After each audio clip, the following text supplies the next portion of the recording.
Bom dia, pessoal! Tudo bem com vocês? Pessoal, hoje nós teremos uma atividade de matemática no EMAI, na página 71, e depois 3 atividades de língua portuguesa. As atividades 2, 3 e 4 no livro Vem Voar. Vamos lá? Vamos lá, ó. Atividade 11.3. Alice registrou os arredondamentos que ela realizou numa listagem de números. 1. Observe o que ela já preencheu nos quadros e complete-os. Então aqui, pessoal, ela tem 2 quadros que ela foi arredondando os números. No caso da primeira tabela, vamos observar. Número 23, ela arredondou para 20. É como se ela tivesse R$ 23 e ela quisesse falar quanto ela tem, mais ou menos. Ela tinha 23, mas ela arredondou para 20. Eu tenho mais ou menos R$ 20. Com 41, arredondou para 40, 133 para 130. Então percebam, pessoal, que ela sempre está voltando para a dezena mais próxima aqui. Por quê? 432. Se ela falar que tem quase 440, vai ser muito alto, ela não vai ter esse valor. Agora, se ela falar que tem 430 mais ou menos, é o valor mais perto. Aí vocês vão pensar isso no 571, 661 e 991. Agora aqui já é o contrário, ela aumenta um pouquinho. Ela tem R$19. Ela tem R$19, mas ela tem quase R$20.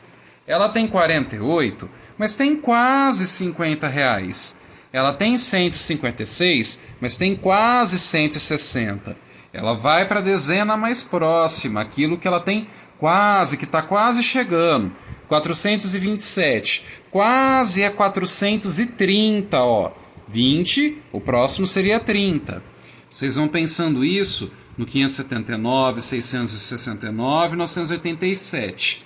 E na A, vocês vão escrever qual o critério utilizado por Alice para realizar os arredondamentos. Então vocês vão ver que, por exemplo, qual que foi o critério dela? Ela foi abaixando, aumentando, para qual casa mais próxima? E pensando nisso, nós vamos ver aqui na 2. Na tira abaixo, pinte de amarelo os números que devem ser arredondados para 300 e de azul os que devem ser arredondados para 400. Então aqui, pessoal, como que funciona? A gente tem do 300 ao 400. Todos os números que a dezena é 1, 2, 3 ou 4, que é 10, 20, 30 ou 40, a gente arredonda para a centena anterior, para o 300. Então qual que a gente pinta de azul? 310, 320, 330, 340. Aí depois, para pintar, que a gente deve pintar de amarelo, perdão. Depois nós devemos pintar de azul os que devem ser arredondados para 400, que aí são os que vêm com 6 dezenas, 7, 8 ou 9, porque eles estão quase chegando no 400. O 350, o que será que acontece com ele?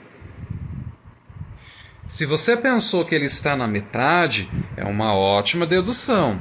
Porque o que acontece, pessoal? 350, se eu fizesse com notas de dinheiro, por exemplo, não é bom para arredondar. Porque 350 ele está bem no meio do 300 e o 400. Por isso que o 350 a gente não arredonda. Aí, pessoal, no Vem Voar, nós vamos continuar as atividades sobre a entrevista do Zé Cabaleiro. Pessoal, por favor, leiam a entrevista novamente, vejam novamente o vídeo que o professor faz a leitura da entrevista, porque nós vamos continuar trabalhando esse texto. Então, para a gente responder as perguntas, a gente precisa ter lido e prestado atenção, tá bom? Então vamos lá, 2. Logo abaixo do título da entrevista, há um subtítulo. Sublinho no texto. Vocês vão fazer uma linha embaixo do subtítulo. Tem o título, o nome do texto. E embaixo vem um pequeno textinho antes de falar quem escreveu. Vocês vão passar uma linha embaixo dele. E depois a B. É possível dizer que esse subtítulo... O que esse subtítulo traz? Ele complementa o título e traz informações sobre o alvo infantil anunciado? ou ele explica o título e informa quando o artista vai fazer a turnê de lançamento? Percebam, na primeira opção está falando sobre o lançamento do álbum, na segunda sobre a turnê de lançamento. Qual é a opção certa? Aí depois, na 3. Antes do início da entrevista, há 2 parágrafos introdutórios no texto. Qual a intenção desses parágrafos? Faça um X na alternativa correta. Os 2 primeiros parágrafos do texto, pessoal, eles servem para quê? Para mostrar a opinião de quem realizou a entrevista do álbum do Zé Cabaleiro, ou para apresentar o assunto da entrevista, localizando o leitor e preparando para o que vai ler. Então, os 2 primeiros parágrafos servem para quê? Para mostrar a opinião sobre a entrevista de quem realizou, ou para apresentar a entrevista, para informar o leitor sobre quem que é o Zé Cabaleiro. Qual que é a melhor opção? Depois da 4, pessoal. Zé Cabaleiro é um artista conhecido por compor e cantar músicas para o público adulto.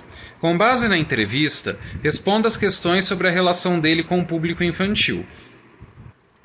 Por que Zé Cabaleiro decidiu produzir um álbum para crianças? O que aconteceu na vida dele que estimulou ele a fazer um álbum para crianças? B. Antes de produzir esse álbum, qual a relação o artista tinha com o público infantil? Lá na entrevista ele fala como que era a relação dele com esse público, como que ele se relacionava, como que ele interagia. Vocês vão procurar e anotar aqui na B. E a C. Além das músicas que Zé Cabaleiro compôs, quais ele cantava para os filhos? Ele cantava várias outras músicas, que ele até fala o nome de quem cantava ou dos personagens. Procurem no texto para estarem anotando aqui.